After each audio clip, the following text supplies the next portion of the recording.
The CBS Radio Mystery Theater presents...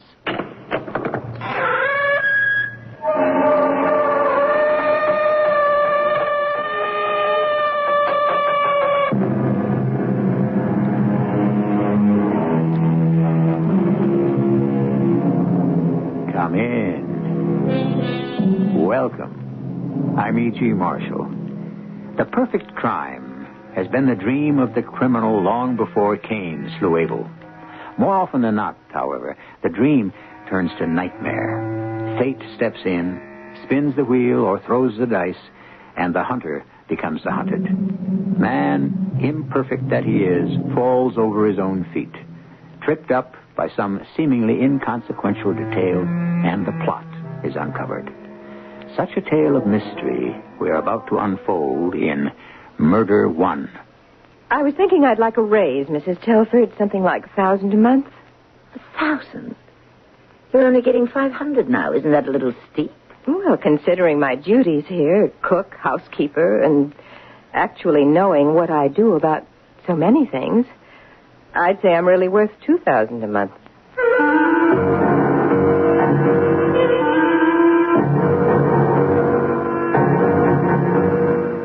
Our mystery drama, Murder One, was written especially for the Mystery Theater by G. Frederick Lewis and stars Tammy Grimes. It is sponsored in part by Buick Motor Division. I'll be back shortly with Act One.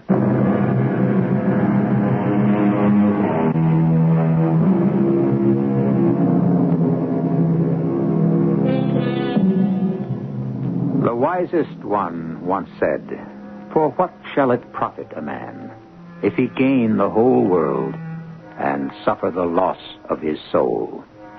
What indeed shall it profit such a wealthy man should he suffer the loss of his life?" Such a man was Walter Telford, oil baron, airplane builder, motion picture tycoon, art collector, yet a recluse. Only a handful of men surrounded him, kept the world away, and formed the nucleus of that giant multinational company, Magna. 3 men and 1 doctor, Telford's personal physician. Only one woman was ever close to him, his young wife, Madge. This is her story. When I woke up this morning, for the first time in 12 years, I felt lighthearted. Free. Because I was free. Walter was no more. The years of having to put up with this strange, unloving man were over. He had attracted me at first, but it soon wore off. His position, his power, his money. Now he is gone. His ashes lie at the crematorium. Soon I would have to pick them up and have them placed in his private jet, the Murder One, flown over his oil fields and scattered, just as Walter had instructed. Come in. What is it, Harriet? This big photograph of Mr. Telford flying his first airplane. I wondered if you'd like it in here. Oh, that terrible picture. It looks like a giraffe. I suppose so. I thought you'd like to be reminded of the good old days. Harriet, there were never any good old days. They may have been old, but they weren't that good. Not until Mr. Telford came round to the stage door entrance. No, I enjoyed my acting career, I suppose. But I don't have to tell you, Harriet. You were my dresser and maid for how long was it? 5 years? 7. Until you married him. Yes, I gave up a lot. But you took to life among the wealthy like a duck to water. You just went right along from dresser to household cook. You didn't give up a thing, dear, and you know it. You weren't such a hot actress. The best part you ever played was wife to Walter Telford. In fact, as an actress, you were terrible, and the critics said so. How dare you speak to me like that? I've a good mind to fire you. I don't think you will, dear. I know too much. Like what? Oh, perhaps that long trip to Africa wasn't good for Mr. Telford. He enjoyed every minute. His last happiness on earth, as it turned out. But then he took sick, and we had a terrible time getting out. Try asking a Stone Age bushman which way is the nearest airport. So you nursed him all by yourself. I did what I could. We had some drugs along, just painkillers. But that jungle fever got to him, and he didn't have the resistance. Well, there aren't many young wives married to old fellows who would have done as well by him as you. Harriet! Well, he was old. Can't deny that. I think you'd better get back to the kitchen. You forget yourself. Do I? There are an awful lot of things I just can't seem to forget. The days passed. Walter's business associates were most kind. Jack called several times assuring me they wanted me on the board of directors of Magna. Not just because I was Walter's wife, a widow, but because they felt a younger voice in the corporation was needed. Not that I was looking forward to becoming a businesswoman, for aside from being a wife, all I knew was the theater. But I felt in Walter's memory I should. I wondered if I ought to give up this big house in Beverly Hills, the 2 maids, the gardener and chauffeur, and Harriet. But it would be hard for me to leave. Do you have a minute, Madge? Madge? Since when are you being so familiar? And I notice you don't knock anymore, just barge in. I thought we were back to the old days, just the 2 of us. After all, dear, we've been through an awful lot together. All right, if it pleases you. But not in front of the others. What do you want? I was thinking I'd like a raise, seeing as how you'll be needing me more and more. What do you mean? Well, there may be special errands you'd like me to do, confidentially. Like what? Getting prescriptions filled at the drugstore.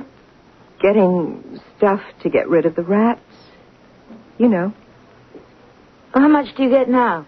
$500 a month. I see. How about $650? I was thinking something like $1,000. $1,000 a month? Well, considering I'm really the housekeeper now, I'll go on cooking, of course. Isn't that a little steep, Harriet?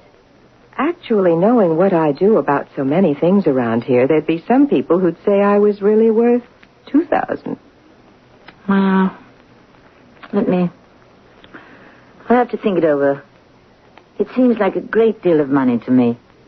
You'll be inheriting a great deal, and you'd like to keep it. Think that over, too. I don't like your insinuations. I don't like your threats, and you'd better watch out, Harriet. Don't drive me too far. As I said before, you're a very unconvincing actress. I was boiling mad. If she suspected something was strange about Walter's death, the doctors didn't. Dear Arthur Carter, who's crazy about me, and his 4 old colleagues, they'd agreed Walter had picked up something in Africa which caused it. So I was a lousy actress, was I? Well, we would see. Yes, Miss Harriet, I'll make you eat your words. Yes? Is this the Telford residence? Yes, it is. What can I do for you? I'm Sister Teresa of the African Hospital. May I come in? Of course. Certainly, sister. You must be Harriet. They've told me so much of you. Yes, I am. What a beautiful room. Fantastique.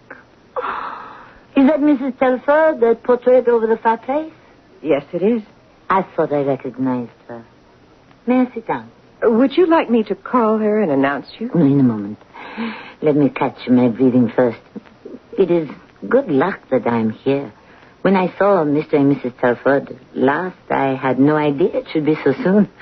It is, in fact, extraordinary I should come at all. You come from Africa. Mr. Telford, when he was taken ill, he was brought to our little hospital in Ganama.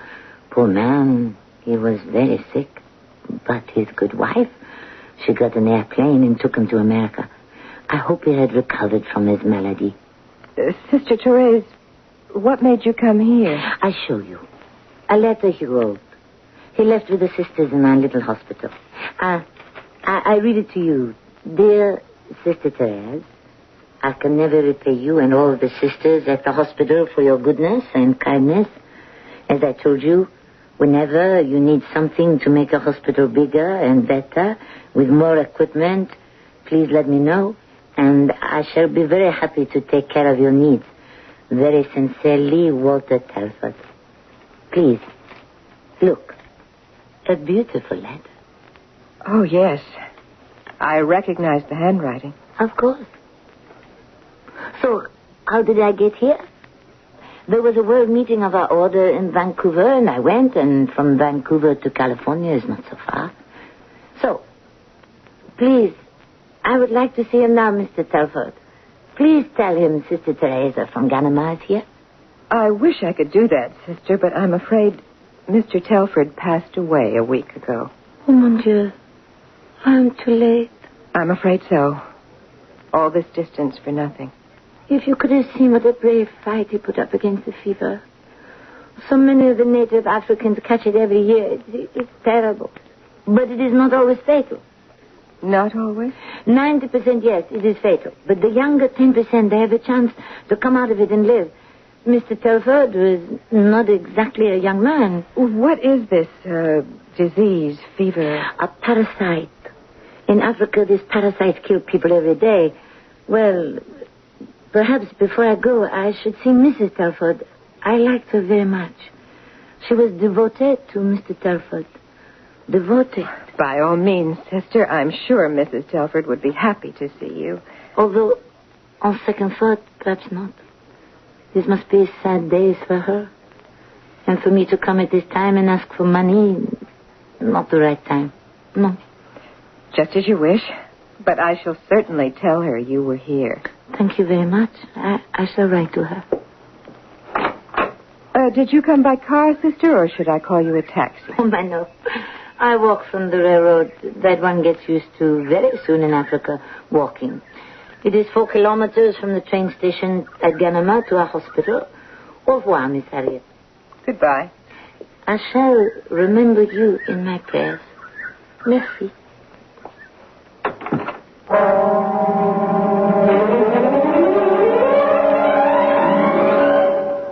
Harriet! Oh, you startled me. What are you doing this early in the morning in Mr. Telford's trophy room? Just came to tidy up. We have a maid for that. 2, in fact. Oh, I meant to tell you about that. I thought their work was getting very sloppy, so I've let them go. Without asking me? Well, since I am the housekeeper now, it's my responsibility. I thought you'd be leaving those decisions to me. Now, I have 2 young nieces who are very hard workers. I thought I might ask them. Harriet, I don't like that. Not being consulted. And I'll tell you what else I don't like. There are too many spices in the food. I don't like it that way, and I never have, and you know it. Mr. Telford always did. Well, I'm not. When are you getting these girls? Whenever I can. I have to write to them. They live in Cleveland. I hope you realize this is a large house to run with only a housekeeper, a chauffeur, and a gardener. Matter of fact, dear, they quit. The gardener and the chauffeur. What? Just like that? Just like that. We had a little talk yesterday. I told them what would be expected now that I'm in charge, and this morning they just up and left. Oh, that's unbelievable. Yes, it is strange, isn't it? So, for a little while, it'll be just you and me, dear. The 2 of us. In this house. Together. Alone. To look at the large house in Tudor style set back amid the landscaping and palm trees on Beverly Drive, one would never dream that within those fancy brick walls lived a young widow and her housekeeper. Also, that fear lived at that address. The only terror Madge had known up to now was stage fright. But this was not theater or make-believe. This was real. How real, we shall find out when I return with Act 2.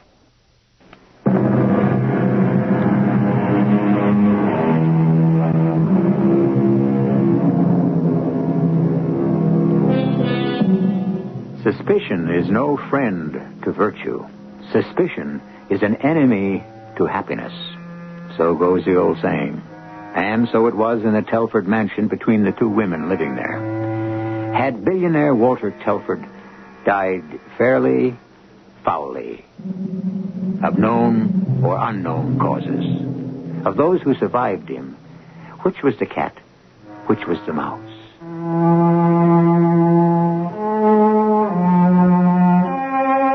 I would lie in bed night after night, hoping sleep would come, but it didn't. Monday, Tuesday, Wednesday, in a dreaded pattern. I'd get up, wander about the house at night, and end up in Walter's study, straightening the books, The model aeroplanes are the real ones he'd built. The model oil derricks. Miniature sets of the movies he'd made. Symbols of all his enterprises. This night, I was particularly keyed up. I had to talk to someone. Arthur was the only one I could think of. Dr. Cutter here. Arthur? You, Madge? Yes. Do you know what time it is? I couldn't help it. Something's going on here. Well, what is it? It's Harriet. Huh? She's at me in this most peculiar fashion. It's hard to explain. As though I personally had a hand in Walter's death. I see. But what does she say? Well, for one thing, she wants more money. Much more. So don't give it to her. There are other cooks, you know. It's not that simple. What can I do? Arthur, you're the only man I can turn to. Yes, well, leave it to me, Madge. You mean... I said leave it to me. Now hang up and come to see me tomorrow at 4 in the office. Hello, John. Last night I had a call from Mrs. Telford. It seems their cook, Harriet, has been making demands implying she knows something, and I just wanted to be sure where the boys stood. There was absolutely nothing strange about how Walter died, a clear, definable case. She is imagining that her cook is an enemy. Absolutely not. So far as there being any possibility of foul play, forget it. Walter Telford died of natural diseased causes. I'll stake my reputation on it.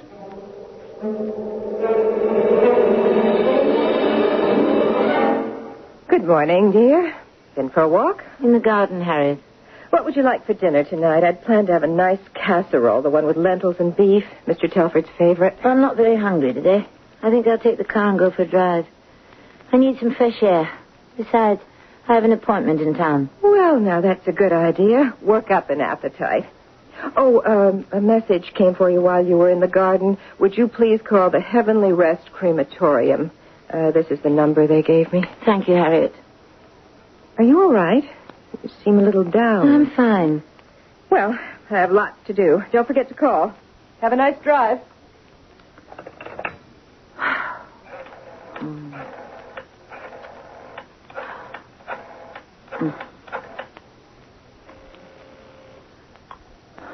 Heavenly Rest Crematorium? This is Mrs. Telford. Somebody called me earlier. Oh, yes, it was I, Mr. Fisher. Yes? About your husband, Mrs. Telford? Oh, yes. I was planning to pick up the ashes just as soon as I got around to it. It's, well, you know. I have a funny feeling about it, and... I'm afraid that's the difficulty, Mrs. Telford. But it's no problem if you aren't in any hurry. What do you mean? I regret to say there's been a strike, and so we haven't been able to, process Mr. Telford yet.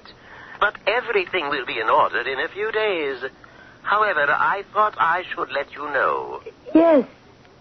Yes, I understand. A few days, a week at the most, and everything will be in order, I can assure you.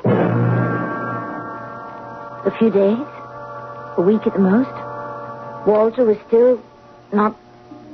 What if someone should want an autopsy? What would I say? Jack or Fred or the other Magnum board member? Of course, Arthur would stop them.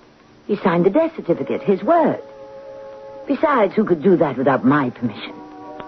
Unless there was some suspicion of... It was narrowing down to Harriet and me. I had to act. Now, first thing, to discredit whatever she might say. I called Arthur's office and said I was too sick to keep my appointment at 4. I started eating nothing but toast. A few potatoes for dinner. I began to take a few grains of arsenic at a time. I had to make it believable she was the prisoner, and I was the next intended victim. Well, what is it, dear? 3 days now, and you've hardly touched your food. And what are you doing still in bed?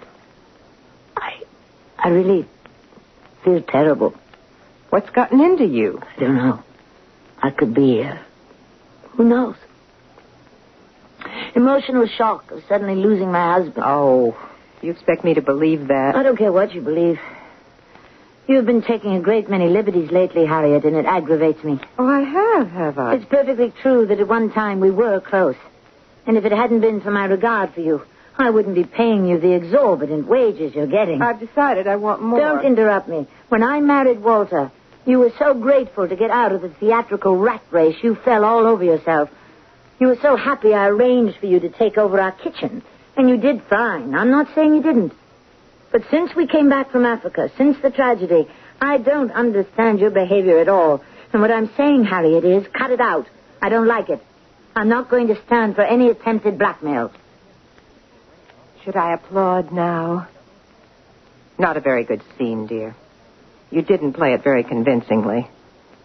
You're bluffing, and old Harriet isn't being taken in one bit. Oh!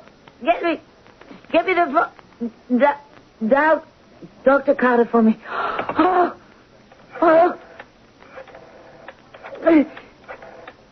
Give me. Hand it to me. Hello? This is... Hello? Hello? Harriet, tell him I'm in great pain. Hello? Have him come over here. Hello? Hello, Doctor. Yes? It's Mrs. Telford. She says she's not feeling well. I'm in terrible pain. She What? says she's in bad pain. Well, where is she in pain, Harriet? He wants to know where. Where? Do I have to talk to him myself? Tell her I'm on my way to the hospital, and take it easy. I'll stop by. All right, Doctor, I'll tell her. Thank you. He says he'll stop by on his way to the hospital and to take it easy.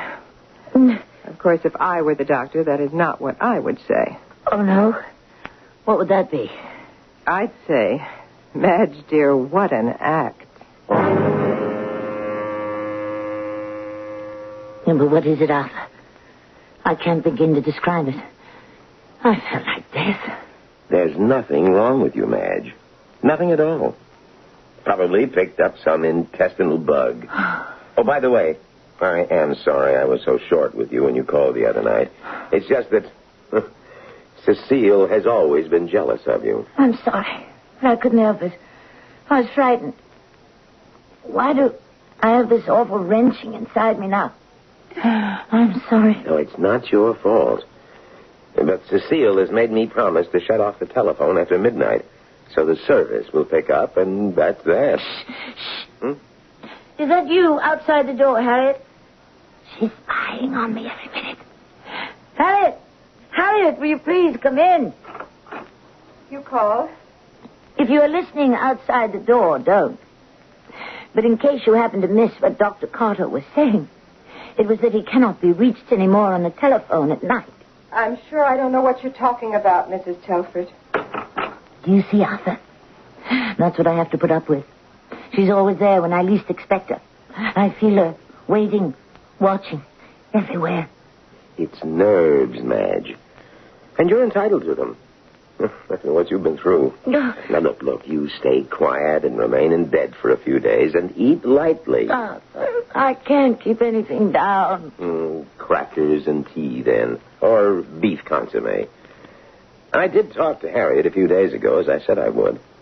I asked her what she was doing. She said she hasn't behaved any differently toward you from way back when she took care of you backstage. I don't want to talk about her. Arthur, do you know how sweet you were? Did I ever tell you?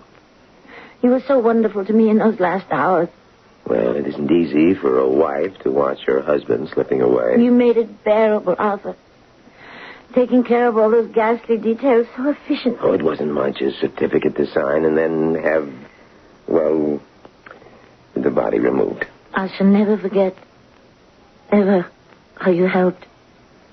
Isn't it strange, when you think about it, that Walter and I should have the same pain? Right across here. You have an enormous imagination, my dear. I don't think so. Come here. Come closer. You see that bouillon in that cup? Yes. I had a little. About half of it.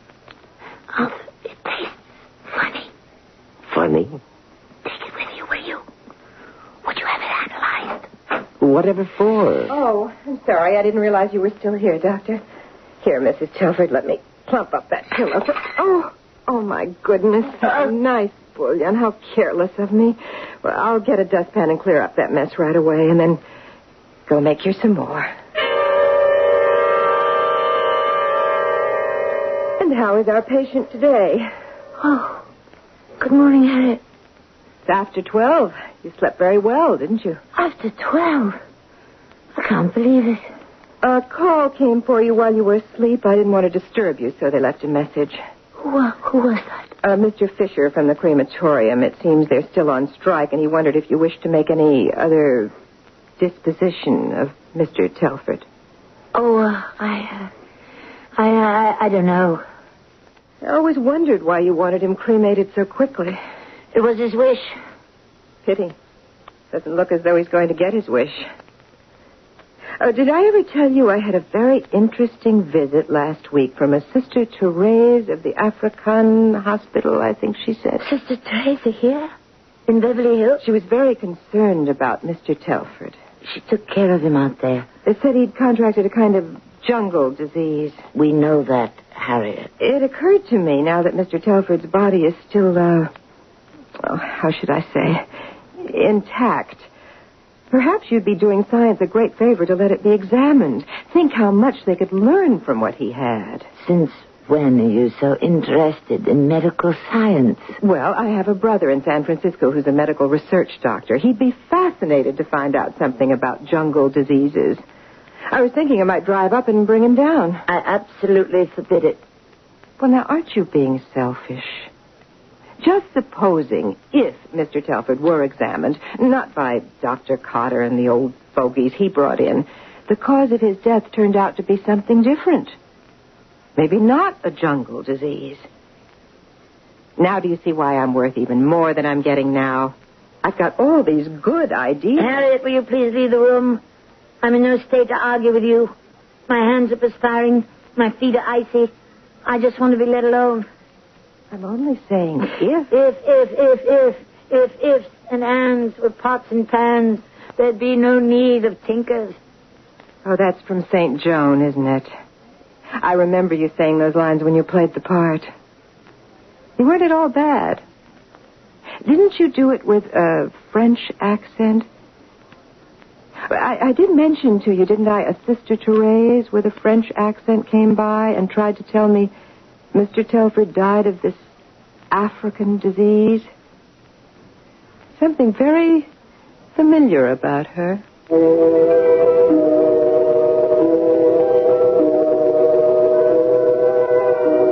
In police language, murder one is the intent to cause the death of another person. Murder one is also the result of the intent to cause suicide by force, duress, or deception. Surely we have some of those ingredients here. Are there more? It did not surprise me in the least. So let us find out when I return with Act 3.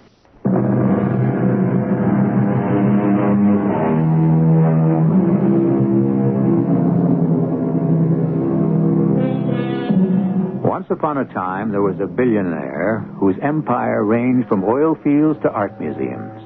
He was Walter Telford. He was a difficult man to work for, demanding complete loyalty. His sense of humor was grisly, to say the least, like calling his private plane the Murder One. Unfortunately, fate sometimes plays its own little jokes, and Murder One is one of them.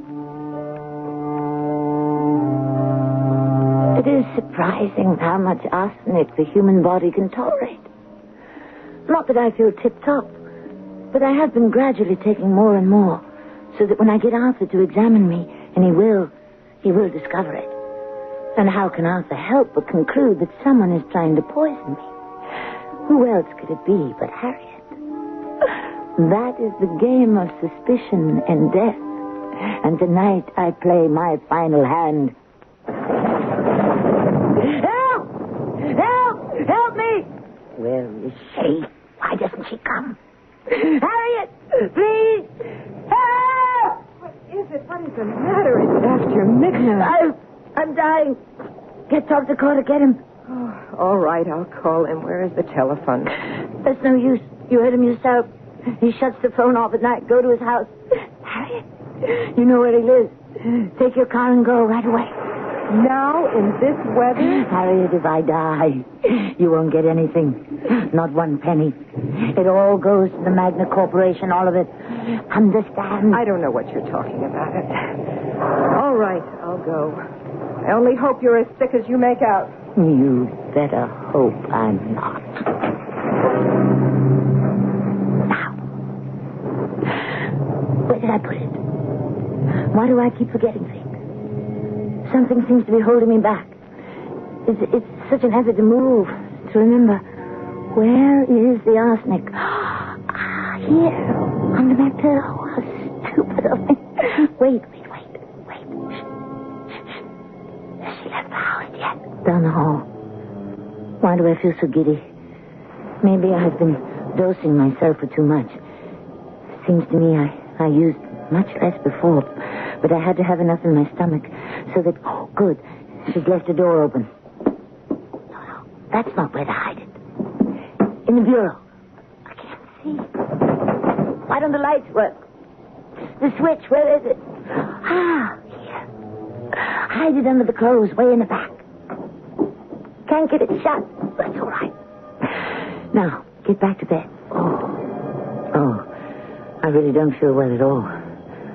So dizzy. Then when Arthur comes, I'll tell him I suspect that I'm being poisoned. Like Walter. He'll figure it out. He always does as I say, old Arthur. The way he just up and signed the death certificate just on my say-so.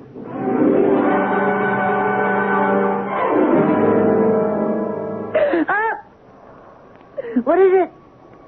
Oh, I must have been asleep. What time is it? Bedside clock. 2 o'clock. Where is she? Harriet! She's not here.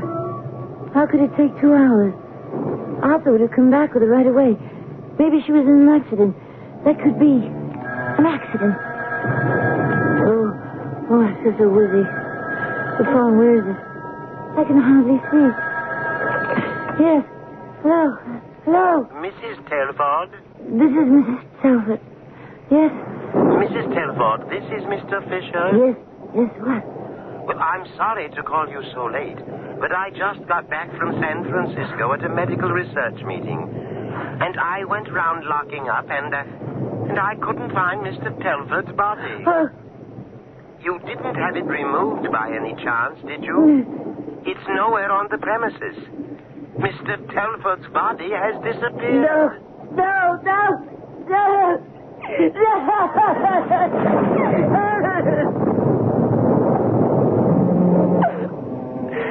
Something is closing on me.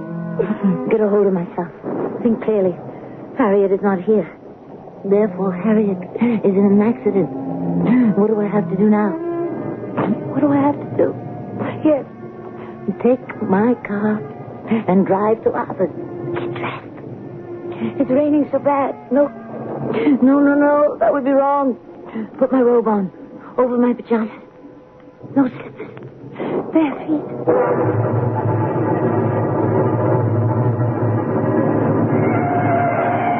Can hardly see the road. So cold in car. What's wrong with the heater? Got to get to Arthur's. Turn here. It's cold. There's someone out there. Someone in the road.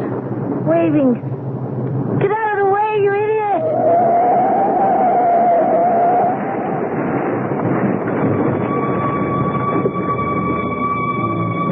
I'm alive. It hurts. Everywhere. What's that over there? Something moving. Help me, please. Over here. Help me. Harriet. Is that you? Who are you? I can't see. Someone bending over me. Ah! Oh! Walter! Is it you? Walter!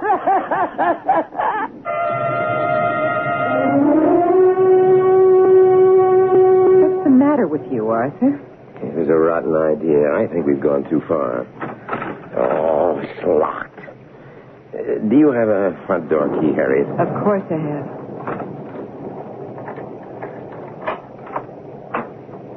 Madge? Madge? It's me, Arthur. I'll go upstairs. You check all the rooms down here. We've got to find her. She's not in her bedroom. Not downstairs either. Did you look in your room? My room? Why would she be in there? Will you do as I say? Go look. All right. Stupid. Oh, because I thought Madge had made a fool of me, getting me to sign that death certificate without a... I had a feeling something was wrong with my diagnosis of Walter's death. But I never thought it could be poison. Well, she's not there. But my room is a shambles. Clothes all over the place, drawers pulled out like a cyclone hit it. And look, I want you to see what I found. Right. This powder. It's not mine. I swear it. Good Lord. What'll we do? Where is she? I'm responsible. I am responsible. Check the garage, will you, Harriet? See if her car is there. It isn't. I remember now seeing the garage was empty as we drove up. What are you doing? Calling the cops. Hello, police. This is Dr. Cotter. One of my patients may be driving around the Hollywood Hills. Yes, she's in no condition to drive. I want you to search Beverly Glen, Coldwater, that whole area. It's Mrs. Walter Telford. Yes, that Mrs. Walter Telford. I'd say she left here about an hour ago, and I'm afraid she isn't competent to drive. No, I don't know. Wait a minute, hold on. Why would she have gone out tonight? Oh, of course. She was going to my place. She was here waiting, and I called her pretending to be Fisher. I didn't show up here. Sergeant, send your men first along Mulholland Drive. Yep. Call me. I'll wait here. The number's 555-8601. As soon as you find out anything. Thank you. It's gone too far, Harriet. Too far.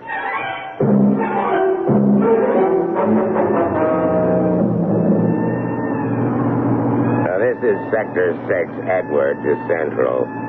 We picked up female on Mulholland and Beverly Glen, unconscious. Thrown from car, was appears wrecked. What is it? Where am I? Where are you taking me, Walter? Ma'am, you just sit back there easy and wrap that blanket around your arm. There's blood on me. You aren't Walter? No, ma'am, I'm Patrolman Burns. You keep quiet now, and we'll have you in the hospital in no time. My name is Madge Telford. Is that Mrs. Walter Telford?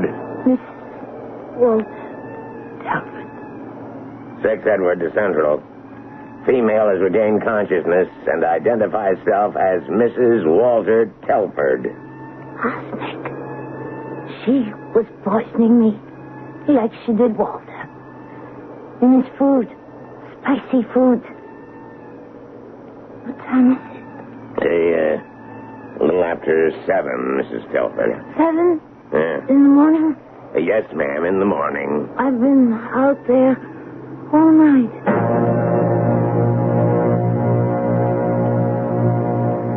How is she? Not responding. I had no idea all this. Can she get better? Too soon to say. Can't make out where I am. Right in front of me. White sheets. Funny high bed. With white bar. People standing over me. I'm so cold. Chains.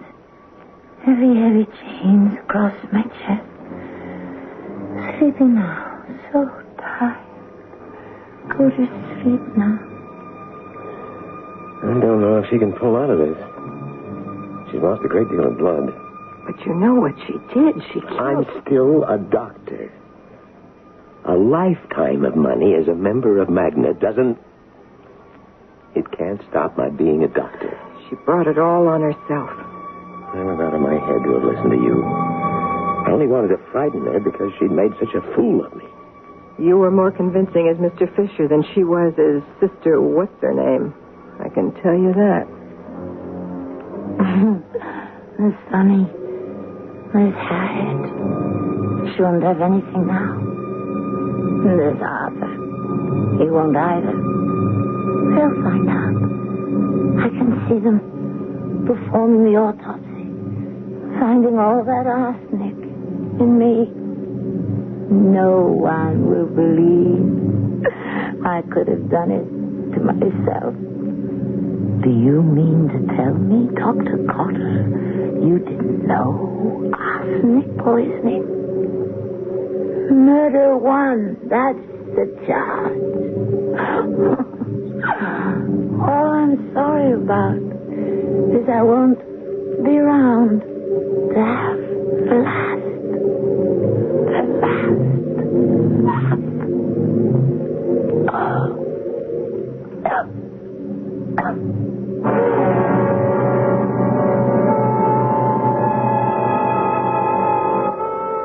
We have seen how fear follows crime and is its punishment. We have seen the hand of fate upset the plans of man and deal out its own brand of justice. What happened to Madge Telford? What happened to Dr. Arthur Cotter? Harriet? We'll find out in a very few minutes.